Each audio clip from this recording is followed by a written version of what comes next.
inspiration to the Filipino global migrants movement.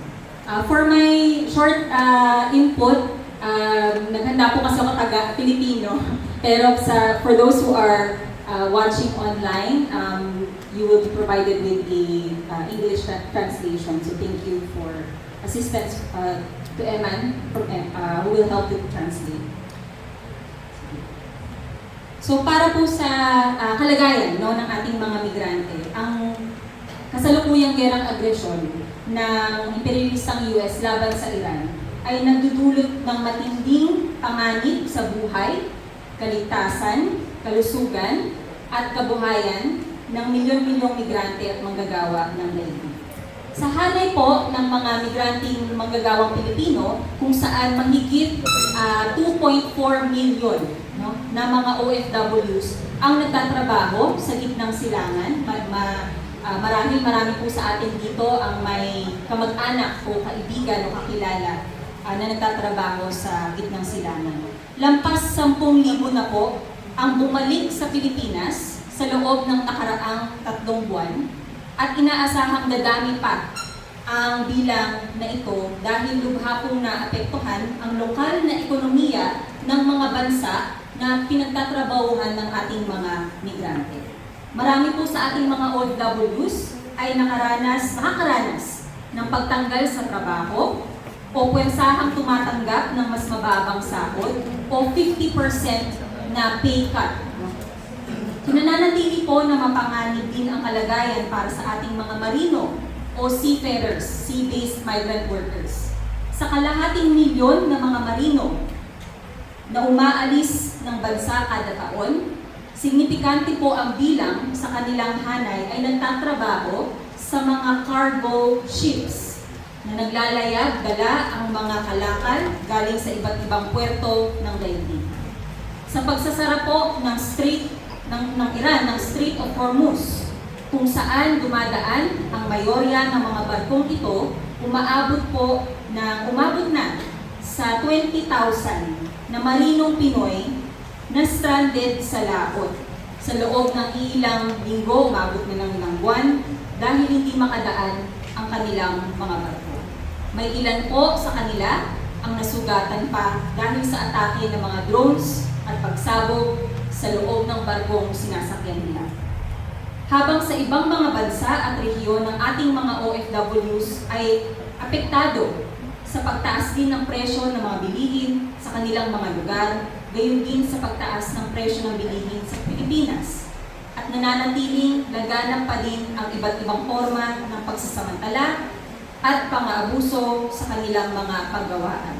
Mababang sahod, mahabang oras ng paggawa, di ligtas na kondisyon sa paggawa, di makataong kondisyon sa kanilang mga pabahay, akomogasyon o paggawaan, pagkumpiska ng kanilang mga pasaporte at dokumento. At habang tumitindi po ang krisis ng ekonomiya sa daigdig, umiiting din ang pasistang atake ng mga gobyerno sa mga migranteng manggagawa. Mula po sa Estados Unidos, kung saan 5 milyon na mga Pilipino ang nakatira, nagtatrabaho, hanggang sa mga bansa sa rehiyon ng Europa, kung saan mahigit 1 milyon ng Pilipino ang nagtatrabaho. Nagpapatupad ang mga gobyernong ito ng mga anti-migranteng mga patakaran na layo pang pagsamantalahan ang mga migrante, maglikha ng klima ng pananakot at karahasan laban sa mga migrante. Marami po sa ating mga kababayan, lalo na ang mga undocumented o undocs, ay lalong nagiging vulnerable sa di makatarungang pag-aresto, pagkulong at deportasyon. Sa ganito pong masahol na kalagayan na kinakaharap ng ating mga migranteng manggagawa, pinapahirapan pa po sila ng Estado ng Pilipinas sa ilalim ni Marcos Jr. Nakakarampot ang tulong na ipinapaabot, mabagal na serbisyo, pinagkakait ang kanilang mga karapatan at hustisya. Ang solusyon ng rehimen sa kinakaharap ng mga migranteng manggagawa natin ay nakadirekta pa sa paano pa muling ibenta ang ating mga kababayan sa mas maraming mga kapitalistang bansa at korporasyon, imbis na maglikha ng pangmatagalang at disenteng trabaho dito sa Pilipinas. In the Philippines, this is carried out through the Labor Export Program administered by the Department of Migrant Workers. Mahalaga pong bahagi ng puwersa ng uring manggagawa ng daigdig ang mga migranteng manggagawa. Kasama dito ang ating mga OFWs na matatagpuan sa halos 200 bansa at teritoryo sa mundo. Nananatiling top global supplier of cheap labor sa daigdig ang Pilipinas. Ngunit ang mga migrante ang bumubuo ng tinatawag na underclass ng working class. Ang ibig sabihin nito, ang pinaka-naapi o the most oppressed section of the working class. Umusbong po at lumakas ang pandaigdigang sistemang kapitalista sa daigdig dahil sa murang lakas paggawa ng mga migranteng manggagawa. Dahil po sa layon na ganitong sistema na makapagkamal ng malaking tubo para sa mga abanteng kapitalistang bansa, kinakailangan nila ng mga migranteng manggagawa na mababayaran nila ng mas mababang sahod, fleksible ang katangian ng kanilang katangian upang kahit anong panahon sila ay maaring tanggalin at itapon, ibalik sa pinanggalingang bansa. Sa panahon po ng may krisis sa daigdig, ang mga migrante ang unang pinagbibintangan na may kasalanan at naglikha ng krisis. Pinagbibintangan sila na nangaagaw ng mga trabaho ng mga lokal na manggagawa. Ngunit sila ang unang tatanggalin sa trabaho. Ang makakaranas ng iba't ibang forma ng pang-aapi, pagmamaltrato, diskriminasyon, rasismo, xenophobia, pinakamatinding forma ng pasismo at dahas ng mga estado. Hindi lang mababa ang tingin sa kanila, tinatrato silang kriminal. Dahil ang mga migrante ng daigdig ay halos walang karapatan, sosyal, politikal, labor, legal rights sa kanilang mga bansang pinagtatrabahuhan. Mas lalo po silang nagiging vulnerable sa pagsasamantala dahil dito. Sila po ay nalalagay sa mas mga panganib na paggawaan, tatanggap ng mas mababang sahod, at walang kasiguruhan hindi lamang ang kanilang kabuhayan, pati na din ang pananatili sa kanilang mga host country. Nananatiling mababa po ang halaga ng sahod ng mga lokal na manggagawa ng daigdig dahil sa pagsasamantala ng imperialismo sa murang lakas paggawa ng mga migranteng manggagawa mula sa iba't ibang bansa. Lalo na po sa mga bansa na may atrasadong ekonomiya. Kasabwat po ng imperialismo ang mga nagaharing uri ng mga bansa tulad dito sa Pilipinas para tiyakin ang supply, ang constant supply ng milyon-milyong reserba ng lakas paggawa.